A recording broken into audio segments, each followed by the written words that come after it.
Hey guys, Jessica Ruffin and NBC Sports Steve Letarte here from NASCAR Fantasy Fastlane.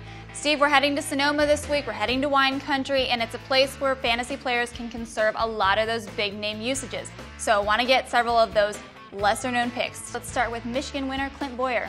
Well, I think Clint Bowyer is a must-start. The 2012 winner was last year's runner-up. Clint Bowyer knows how to run well at Sonoma, and even more importantly, perhaps, his communication with his crew chief has never been better. Remember that win at Michigan was a strategy play. Strategy will be important out of Sonoma. A.J. Allmendinger.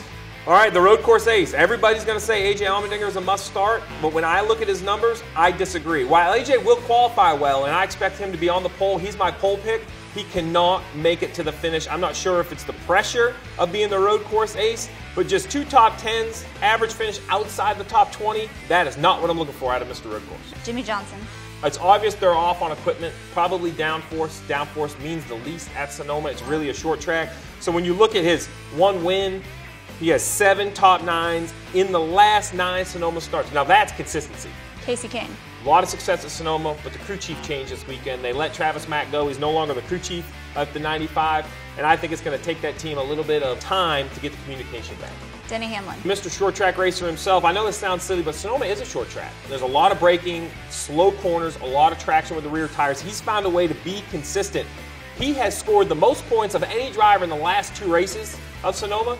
Those are the numbers I'm looking for. Let's talk strategy a little bit about Sonoma, because you have won there in 2006 with Jeff Gordon. So what does it take to get around that place? Well, what makes Sonoma very difficult, and even more difficult now with the stages, is really it's broken down into the final stage. The first 2 stages are pretty straightforward. The question is, do you pit before the yellow or do you not? If you do, you're giving up stage points, but you're setting yourself up for later in the race. And then the whole question is, do you run the final stage with 1 pit stop or 2? Last year, we saw Kevin Harvick win with 1 pit stop, but like I mentioned, no yellows, which is very statistically rare to not have yellows at the end of that Sonoma race. I like the 2-stop strategy. You hit around lap 65, come again around lap 95. If the yellow comes out, you're a hero. You'll have fresh tires. Double file restarts have changed road course racing. So Steve, for fantasy players, it's a little harder to determine what is a good week, what is a bad week, what is a win or a loss, if you will. So how do you determine that? I think anything under 200 is disappointing. I think you have to score 200 points to have just an okay week. Some great weeks up 230, 40, 50 points. I'll be honest, I'm really decent with my lineup most weeks. Pay attention, get my garage pick in when it matters.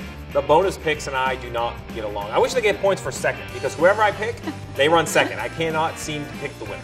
Well, I'm going to ask you your race winner pick, and now I'm kind of afraid to do so because apparently it's not very accurate. Well, it's the time of year where I have to make gains, so I'm going to go maybe a little bit off the beaten path. I'm taking Kurt Busch. And when you look at Kurt's numbers, he has a win, but he hasn't been outside the top 12 in his last 7 starts. That's the consistency I need.